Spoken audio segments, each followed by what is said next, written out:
Impact, culture, money. These are the three corners of what my guest this week, Isabelle Moses, calls the triangle of tension. If you are grappling with whether to prioritize purpose, well being, or financial stability, whether in your personal life or in your organization, you're probably familiar with this tension, even if you've never named it this way.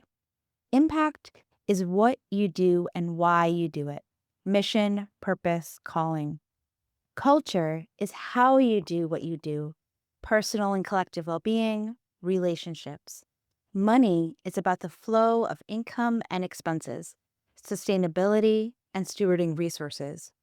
Perhaps different parts of yourself have different opinions about what to prioritize. Or perhaps different people or teams within your organization are advocating for different things. Some want to prioritize employee well being, while others are stressed about money. Given current social realities, it can be really hard to prioritize more than two of these at a time. We usually have to sacrifice one, and choosing can be painful. But delaying difficult choices is usually ultimately much harder. So if you feel stuck right now, discerning your personal next steps, or in conflict with other people about where your work is headed, shining light on the triangle of tension can help. So can all of the many practices that Isabelle shared in this podcast.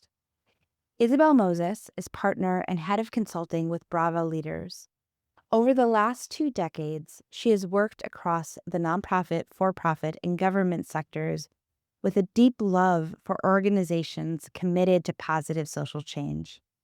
She draws from her experience as a nonprofit executive leader, executive coach, and organizational consultant to support dozens of multiracial and multicultural nonprofits and philanthropies to create the conditions for joy and thriving. As you listen today, I invite you to ask yourself, what sacrifice might I need to make to care for the best interest of the whole? I hope you enjoy.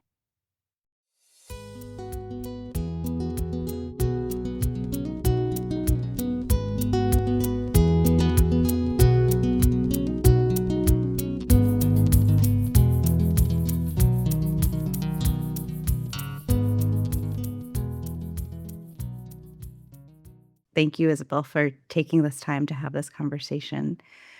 I'd love to start with what called you to do your work that you do now. Thank you, Catherine, for having me. It's a delight to be with you today. Gosh, there's so many different inputs into why I do this work. I want to lift up maybe a few different sources. So, one is I just always like to bring my parents into the conversation.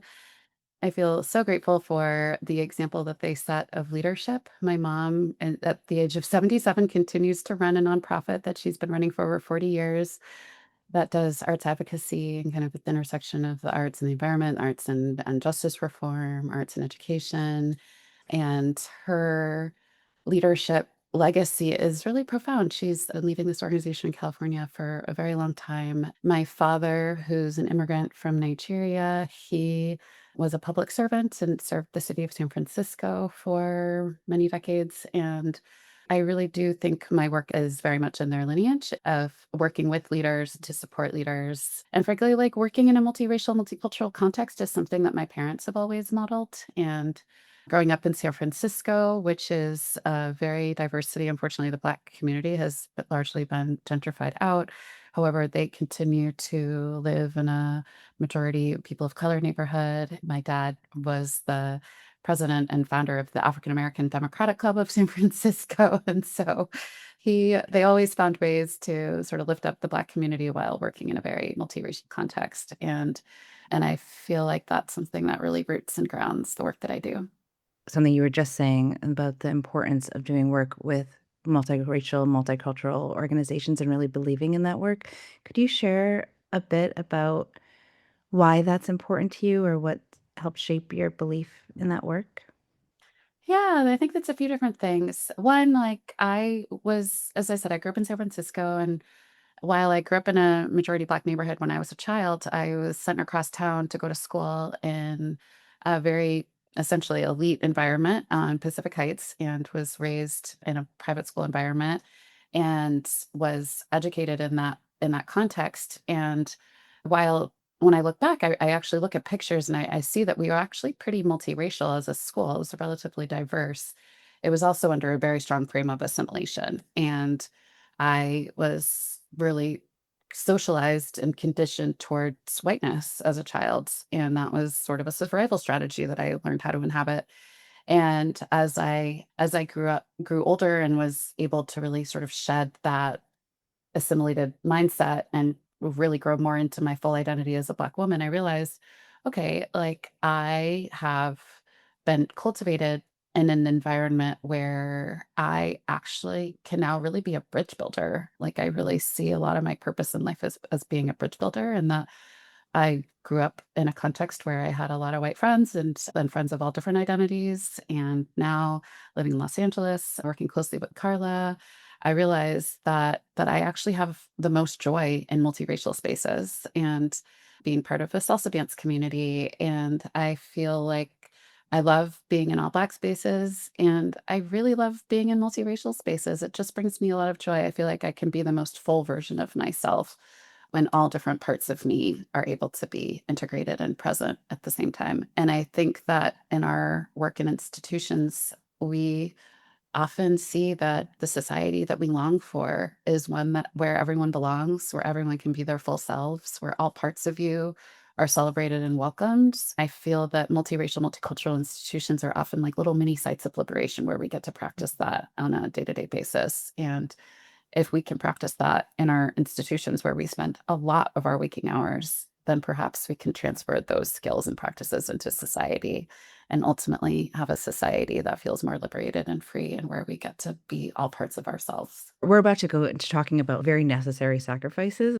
And also, some sacrifices are not necessary and are really harmful. And so, just the context that you just shared of growing up in this multiracial space, but was also really a space of assimilation and whiteness, that parts of people's selves were not welcomed, were not given a place of belonging.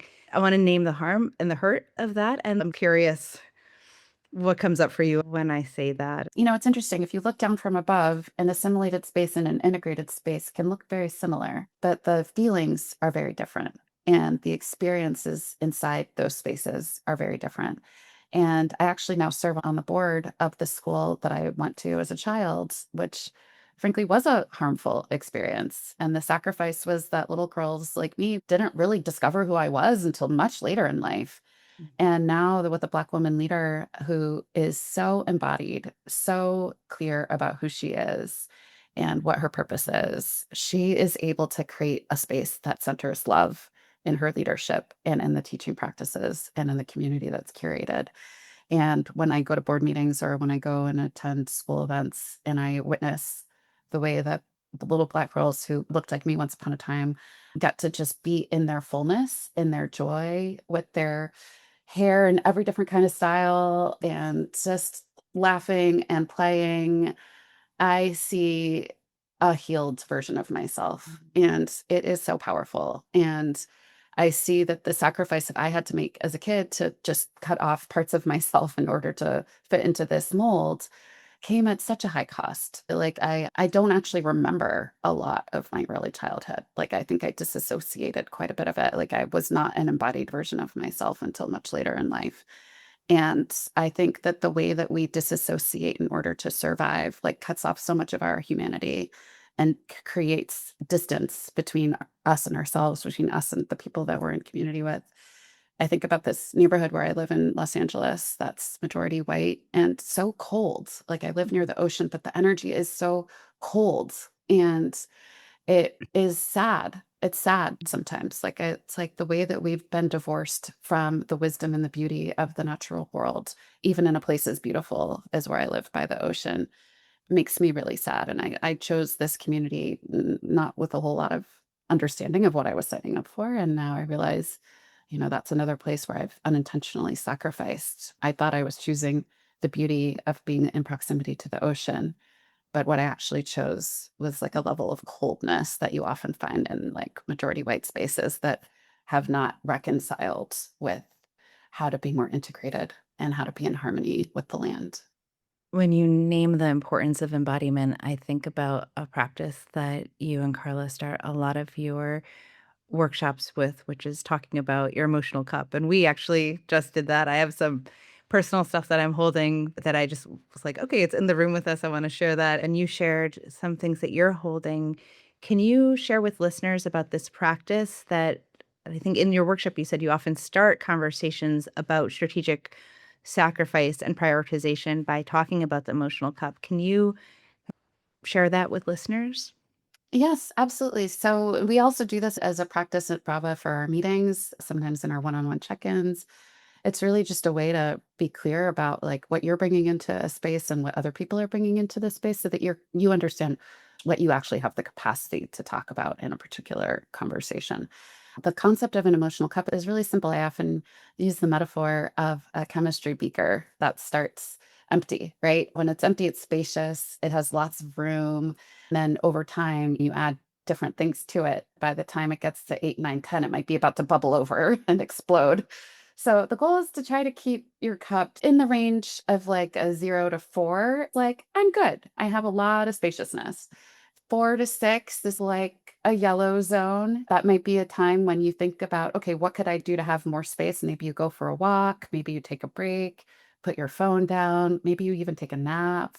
You want to reduce some of the pressure before it continues to escalate.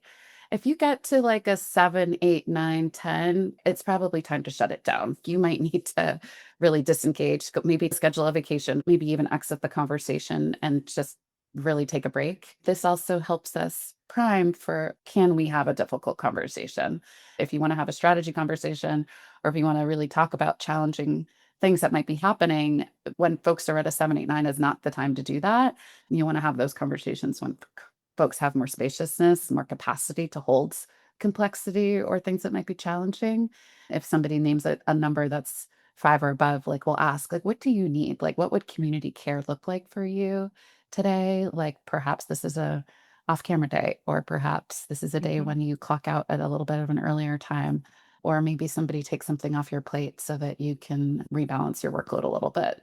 At the end of, like, a six-month period of working with a coaching client, I will ask them, "What are 3 things that you've learned in the last 6 months that you want to remind yourself of in the future when you forget them?" Like, just a little bit of a homeopathic dose of, Yeah. we're gonna continue learning, and the importance of pausing before deciding, pausing when we're triggered or pausing at all is one of the things that people repeat most frequently. So I really, through supporting clients and learning from them, really the Mhm. pause is the like predecessor of or the necessary ingredient before making hard decisions. So I'm so glad that you all do this and prioritize it in your conversations about decision making.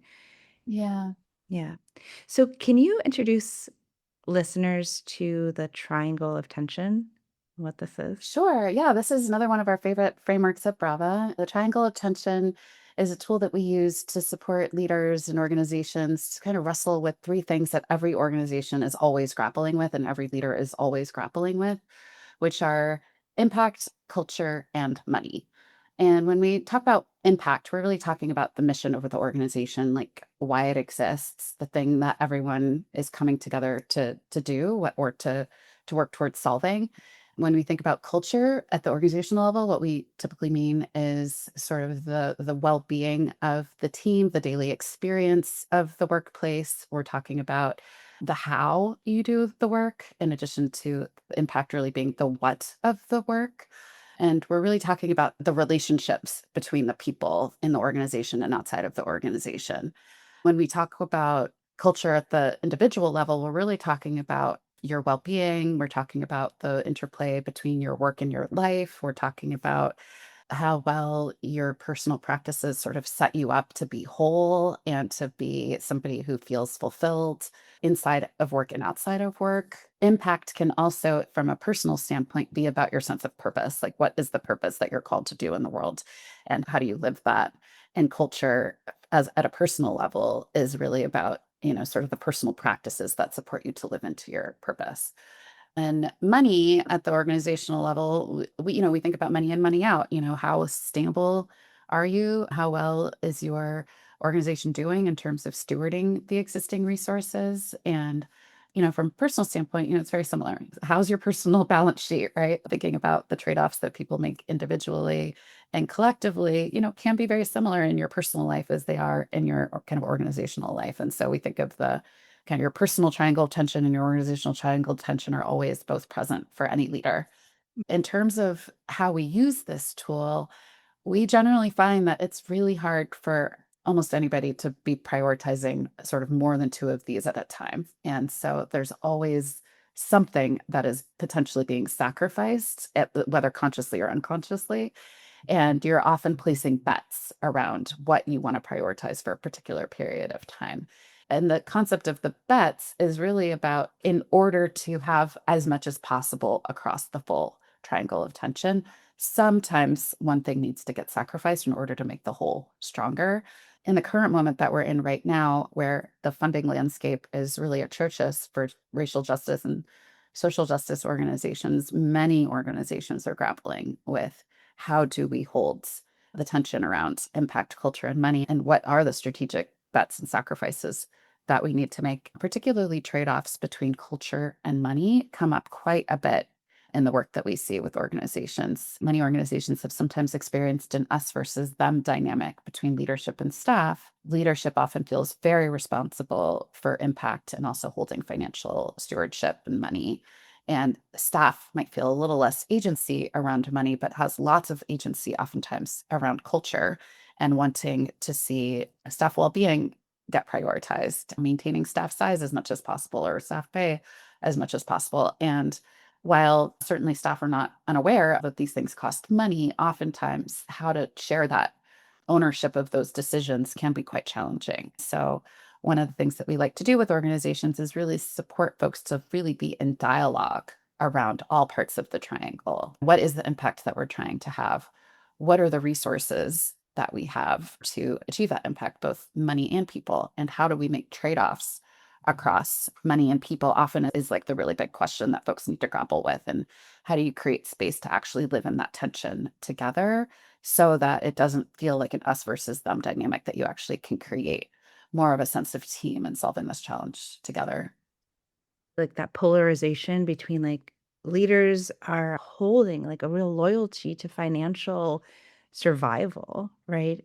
And staff are really holding a loyalty to like, how are we together? It occurs to me that one first step, and I'm curious if this is reflected in your work, is seeing the dynamics and like a create space from the dynamic so that they don't feel like they have to hold their loyalty to each so much, so that both groups of people can like stand side by side as opposed to like in a face off confrontation, like the stepping back and seeing it together before they can even start being creative about what do we do about this challenge that we face together. How does that show up in your work? Or is there something else that you do first? Like, what does it look like to help Yeah. people work through this? Absolutely. Well, I could give an example. There's an organization that we're working with that's a software company in the education space, and they have been having a lot of these challenges around how do we prioritize across culture and particularly living equity values and financial stewardship and money. And one of the things that we illuminated as we were working with them is that in centering equity values, they actually didn't have very clear beliefs or values around money. And that's actually often something that is missing in organizations. Something that we're coming to realize is that when we talk about being values centered or values rooted organizations, the values around money are often very implicit and not very explicit. Whereas the values around equity, the values around inclusion, the values around justice are often very explicit. And so there actually ends up being a bit of an imbalance around what's being centered explicitly and what's being centered implicitly. And what we often see is that absent super clear beliefs around money, what ends up prevailing is kind of dominant norms around a capitalist, sort of white supremacist orientation to how resources get distributed. And so, one of the ways that that sometimes shows up is that the most acceptable sacrifice in any particular organization is often whoever is the most marginalized. And I know I've experienced as a Black woman that layoffs of Black women, as we see in the current federal context, have been extraordinary. More than 300,000 Black women have lost their jobs in the first 18 months of the current presidential administration. And that's not an accident. That's those implicit and frankly explicit beliefs in this administration operating exactly as they have been designed to do. And you often see that play out in even our social justice spaces in ways that can sometimes confound people, like, why do we keep doing this? How do we keep doing this? And it's because frankly those beliefs are still very present in our society. It's the water many of us swim in. And so even when we have intentions of operating out of equity or justice values, it doesn't always translate to the way that we hold beliefs around money.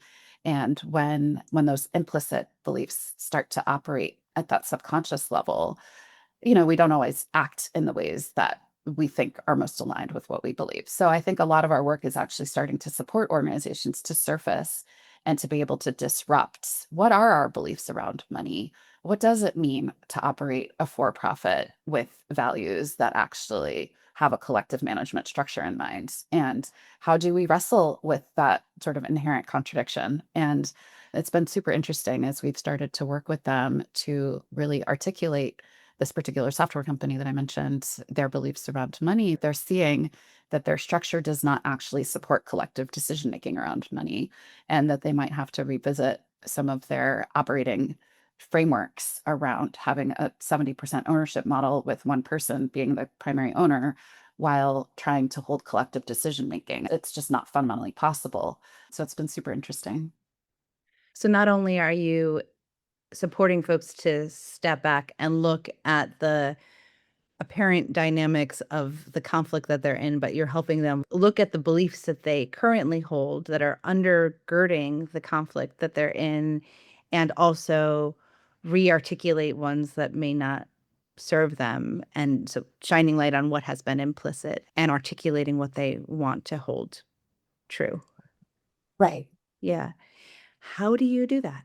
Around specifically around money. For the past 14 years, I've rented what is the old poor farm in my town. It was the home that folks would live in before Social Security. It has 12 units. It hasn't felt like a class divide until now, where some people have access to family wealth and some people are on housing vouchers and receive that support to be able to rent here. And it's always been my vision to own this place collectively in some way, and we had hoped that would be through like a land trust or something, but the funding dynamics have changed dramatically in the last year, and so we're facing this possibility that some of us might buy and some of us might rent, and how do we do this while holding values around equity, around access and affordability? And so I'm in very much conversations about this right now, and so this is a different dynamic, right? A housing collective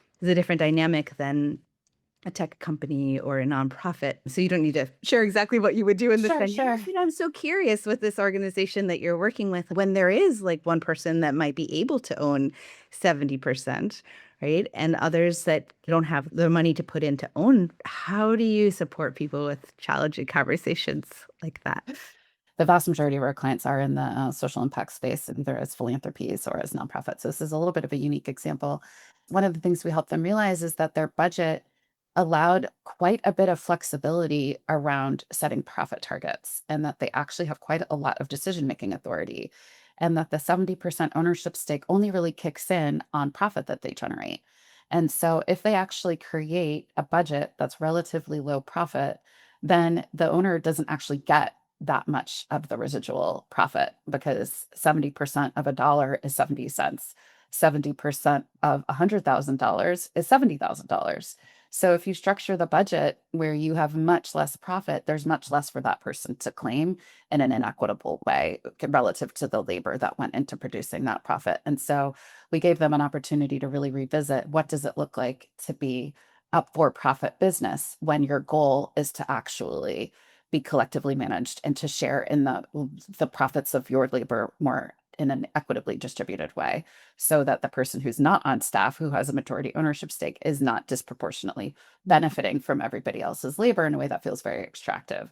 And so as we sort of brought that awareness to their attention, they realized, oh, they've been ceding more of their power than they realized that they had been ceding by not actually managing the resources before it became profit in a way that they could actually have more control over the distribution before they close the books at the end of the year. So Mhm.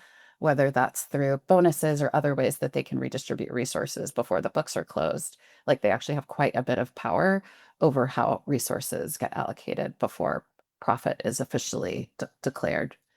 Are there questions that you would recommend that listeners be asking themselves to help them make their money beliefs more explicit or the money beliefs in their organizations more explicit? And are there any particular beliefs that you recommend people hold? I'm wary of recommending anything related to money Okay. beliefs, but I would say that one of the things that we do even before we get into naming your beliefs is really looking at the triangle of tension and asking yourself, which sacrifices am I most comfortable with?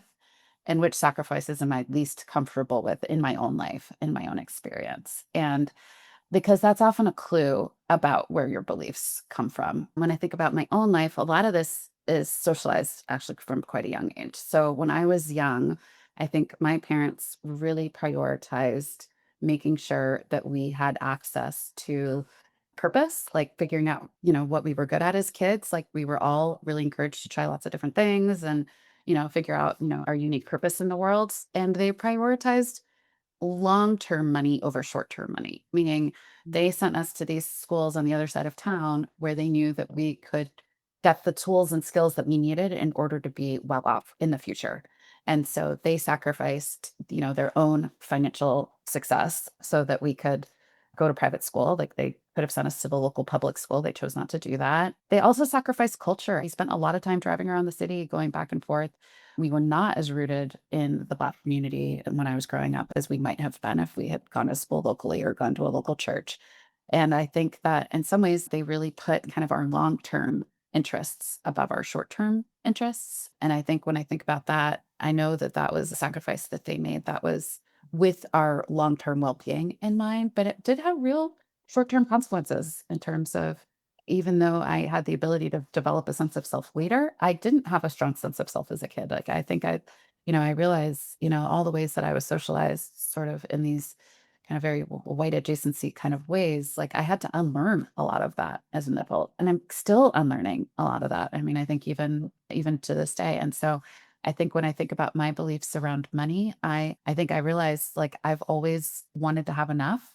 And for me, a really hard sacrifice I had to make was choosing not to become a mom. Like, and that's a hard sacrifice. Like, I didn't think I could have enough and also be a mom in my own personal life. And that's real. And that's something that makes me sad because I think I would have been a great mom, but I never believed I could afford it. And so I just, I think that some of our beliefs around money like are painful. And so I think in the context of an organization, what do you believe you can afford? What do you not believe you can afford? When you have to make tough choices around money, who's the first to go?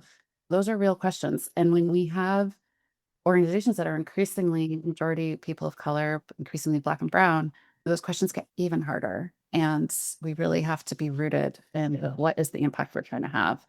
What is the culture that we're trying to have? What can we afford? And there are no easy answers. And I think the more that we are able to really look at all parts of the triangle and really think about what do I want to place a bet on? What is the sacrifice that I am choosing to make so that the organization can be as whole and as well as possible collectively with the folks who choose to stay in it or who are able to stay in it. Those are not easy conversations. And I think being able to really look at each piece as its own piece and then how the interplay of these pieces fit together is a muscle that we're supporting organizations to develop because there genuinely are no right answers. It's just hard decisions that need to get made. So asking people what trade-offs they're most comfortable with and most uncomfortable with, I think is a really important part of making the implicit explicit. And then I'm curious about when people shine light on things that they're uncomfortable with, but then there's one part of themselves that's really uncomfortable with something, and then another part of themselves is uncomfortable with the fact that they're uncomfortable. Like, I may feel discomfort with sacrificing my individual privileges or access, because I'm taught to prioritize my own well-being, and so it may be uncomfortable to do that, but when I zoom out and look at the whole and my commitment to prioritizing the whole and the collective, then I also may have a lot of discomfort with my privileges that I hold and my proclivity to prioritize those. And so there may be trade-offs there. Do I prioritize the individual? Do I prioritize the collective?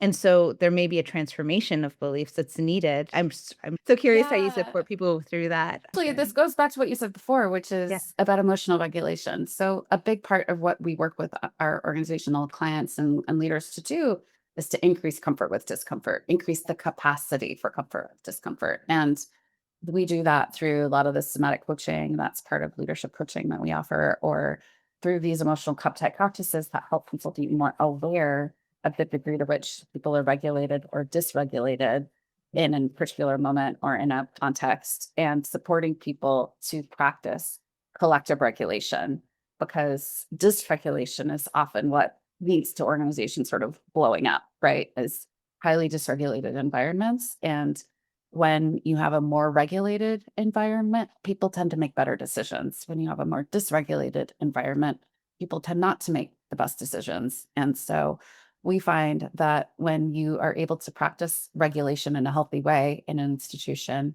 and you're able to look at your beliefs and you're able to then weigh the strategic priorities against the strategic sacrifices, then you have more of a chance of the organization remaining whole and well, even when you had to make a difficult decision that may have required a very hard sacrifice.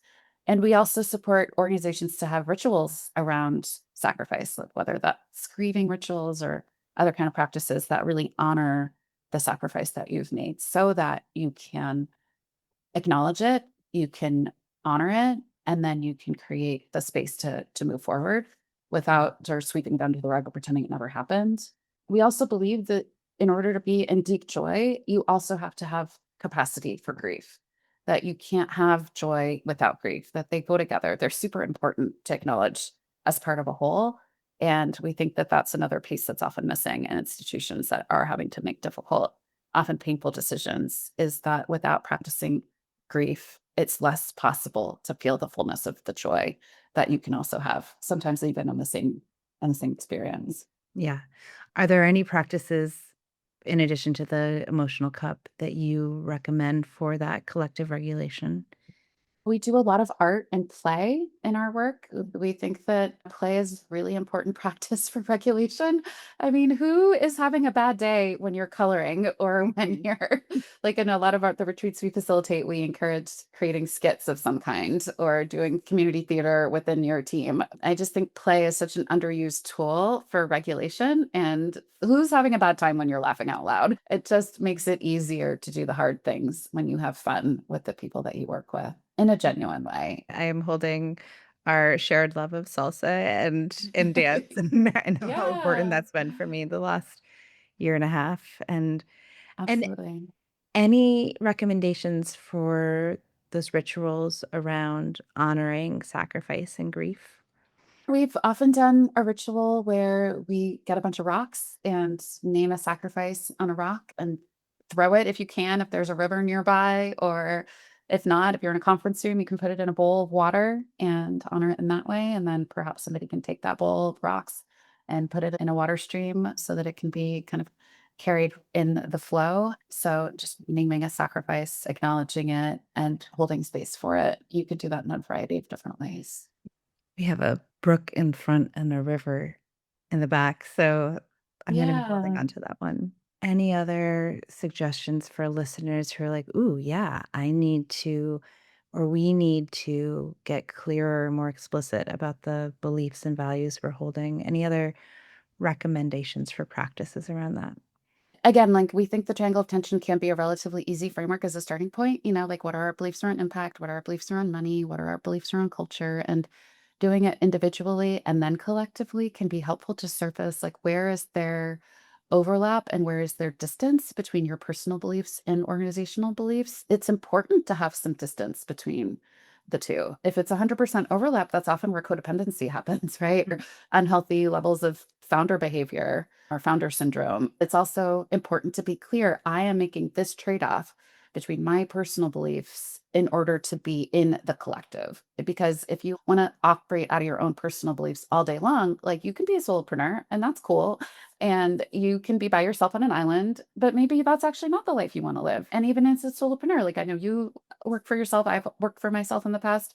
You don't like to do that all the time, right? Mhm. Like, and so Mm. you might join a collective of other solopreneurs, or you might get on a team at some point for a particular project, and you're still making trade-offs around, okay, in order to be part of this collective or part of this team, here's a thing I'm willing to sacrifice. Like, do I like getting up at 7 a.m. for meetings?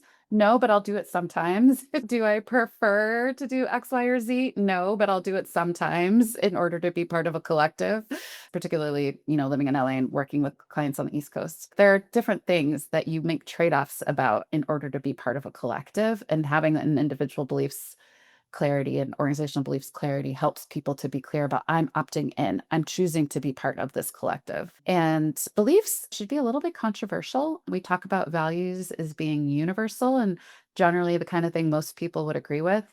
That's not always helpful, frankly. If you have a belief that's a little bit more controversial, because it's so clear what's in and what's out, you're going to attract the people who are meant to be part of this particular collective. And folks who are not attracted to that are going to opt to go somewhere else. One example that comes to mind is just around, some of the things that are in the social justice movement, there's a lot of ways that people can have different beliefs around exactly how we practice equity or exactly how we practice justice. I think a relatively straightforward example is the spectrum of things within abolition.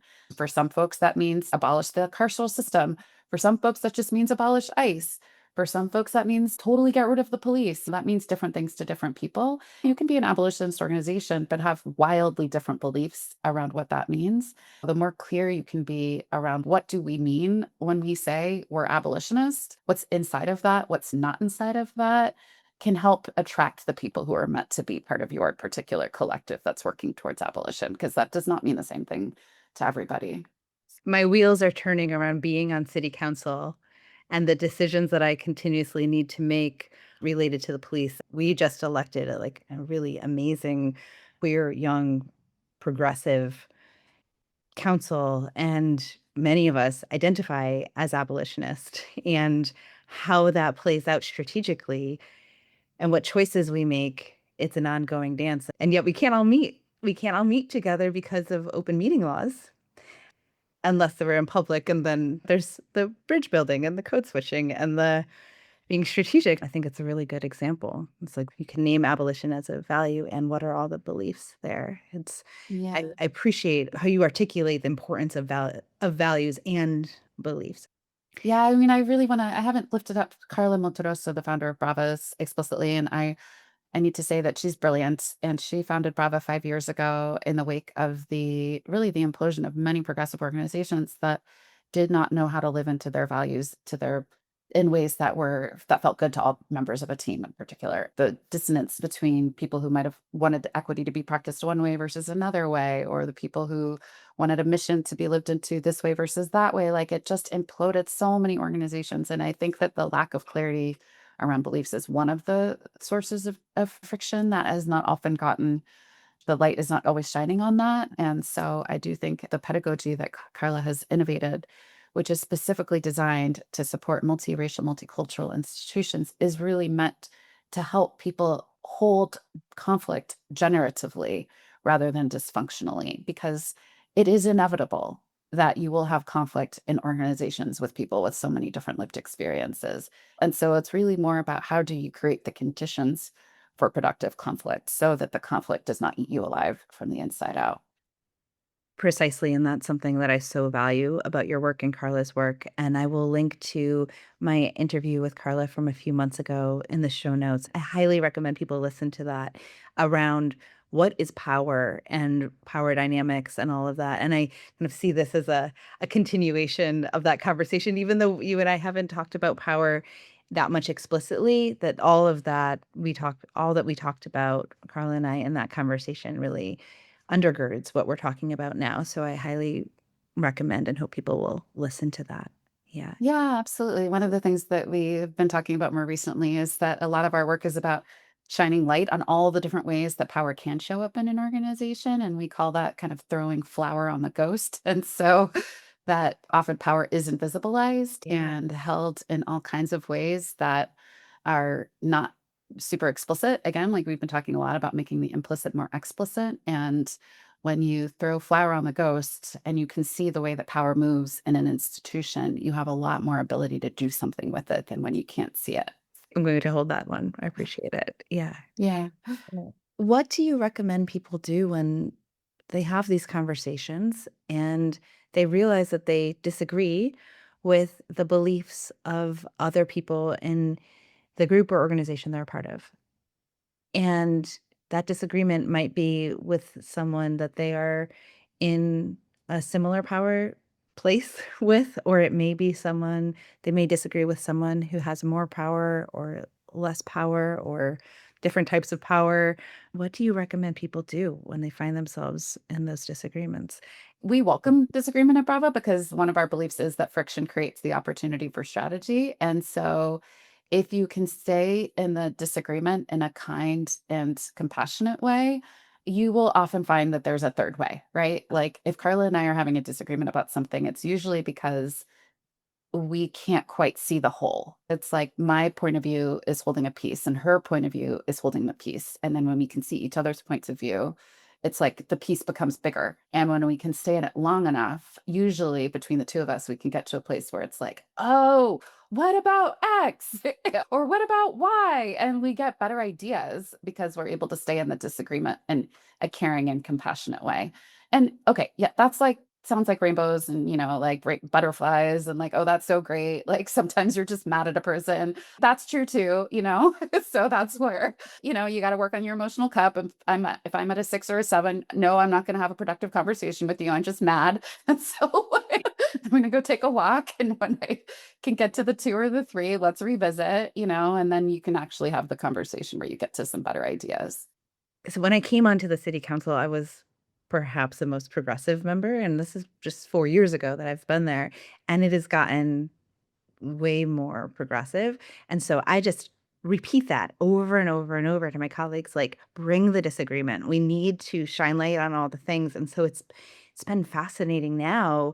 Like, we have longer conversations, more questions are asked than when it was more politically different. Like, there's, like, this shared sense of reality that we value basic things, and from that place can ask more questions and, like and bring the disagreements, especially if that's a belief, if your fundamental belief is that friction Friction is an friction is an opportunity for strategies. right, like, if your Opportunity for basic strategy. yeah, if your basic belief is that friction is an opportunity for strategy, it's like, bring it. Like, what can we discover? And of course, yeah, sometimes we get mad and can't talk to the person right now and then come back to it. But yeah, we can do really cool things together when we can bring the different parts of the whole. And And I find that if you can't be in productive disagreement with folks, then there's something else going on, yeah, right? Like maybe the difference in beliefs is too stark because like that's rooted in a shared belief that like we are going to disagree productively. But if that's not actually a belief that you hold, then it's going to be really, really, really hard to have productive disagreement. So yeah, I think it can help me. And also, one of the things I'd love to coach people around is graceful exits. Not everybody is meant to be everywhere. And I'm somebody who's changed jobs like more times than I care to admit. But when I've been clear when it was time for me to go, the next opportunity always showed up for me. And if I'm clear about my purpose and what I'm here to do, then staying at an institution for the sake of that institution is not always the best way for me to express my purpose. And I've been so clear about that sometimes when my beliefs and the beliefs of this place or this leader that I'm collaborating with are not in alignment. And it's okay. It's okay to say, I think this is my time to go. Or it's okay to say, I think there's something else that's out there for me, and I'm going to look towards what's next or what's on the horizon. And the graceful exit, I think, is potentially something we don't talk enough about. How do we cultivate graceful exits and leave with integrity and leave with as much relationship as possible? Because if like we're committed to the shared pursuit of liberation, there are a million ways to go about that. And We're creating new ones all the time, and sometimes they're sunsetting because it's their time to sunset, and all of it is okay. Things can get composted towards what's next. And I am grateful for every organization that I had the opportunity to contribute to. And frankly, like when it was my time to go, it was my time to go. And that's okay. That makes me think about in 2020, there were about 5 of us that created a collective that at that point we named Greenfield Racial Justice. I live in a 17,000 person town that's like 93-ish% white in a rural Western Massachusetts. The change that we saw that we could make is around racial justice in the schools. But through a lot of discussion, none of us had kids in the public school. None of us were teachers in the public school. None of us are students in the public school. And we just said, this collective unit doesn't make sense. And so we said, let's just remain friends and do our other organizing projects that integrate a commitment to racial justice, but look differently. And that was a really hard decision because that's how some of us met each other. We wanted that to exist. And now several years later, thinking about our city council subcommittee meeting last night, 2 of us are on the same subcommittee. Another one of us was actually bringing an ordinance proposal around a rental registry for housing safety and justice in the town, and we're all there at the table. Another one is, was at my birthday table, chosen family, like, 2 nights ago. We do tend to cling to either our role in an organization or the group or the organization itself, and sometimes that death really creates space for something new to emerge. So I really appreciate you Yeah. highlighting that.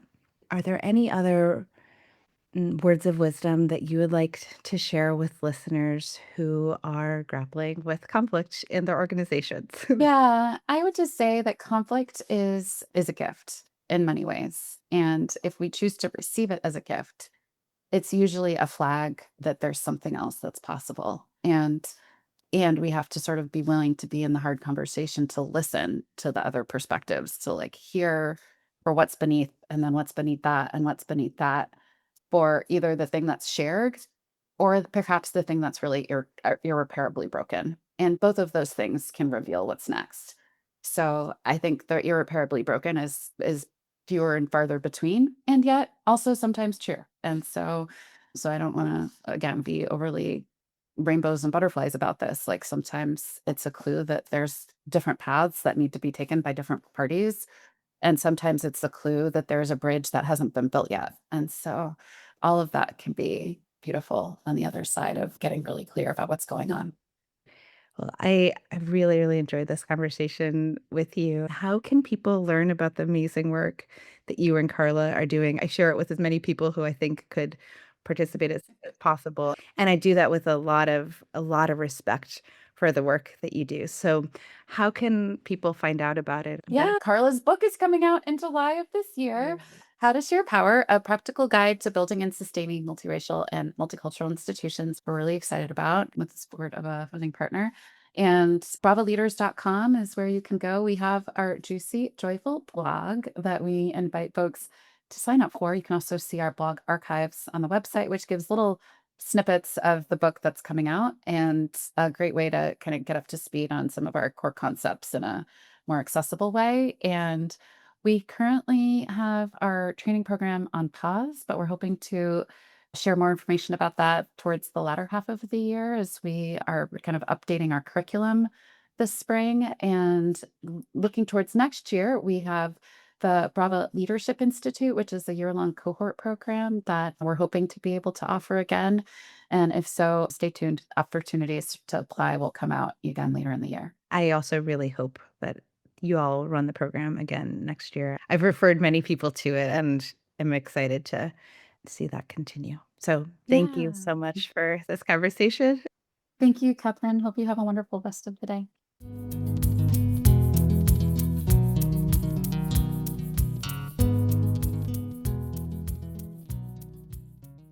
Thank you so much to Isabel Moses for this rich, honest conversation and for giving us such a clear framework for naming something that so many of us feel but struggle to articulate. Here's what I want you to carry with you. The triangle of tension, impact, culture, and money, is always at play. The question isn't whether you'll have to sacrifice something. The question is whether you'll make that choice consciously or let it get made for you by default. The key to making choices that we're proud of is noticing the beliefs that drive us. As Isabel reminded us, we don't always act in the ways we think we believe. Noticing the gap is the first step toward closing it. So this week, I invite you to pause and ask yourself, which corner of the triangle am I quietly sacrificing now? And is that actually what I would choose if I were choosing intentionally? If Conflict Decoded has helped you make sense of conflict in your work, the best thing you can do is share it. Forward this episode to one person who might be living inside a similar tension. And if you've ever quietly passed this podcast along to someone, thank you. That's how it grows. If you'd like ongoing support for your work for change, I warmly invite you to join my Love Letters to Changemakers, morsels of care and support sent bi-weekly by email. You'll find the link in the show notes. And finally, if this episode moved you, subscribing, rating, and leaving a review helps other listeners find it, and I'm deeply grateful for everyone. I am wishing you the wisdom to know what's driving you, the courage to choose consciously, and teammates who'll stay in it long enough with you to find a third way. Until next time, take good care.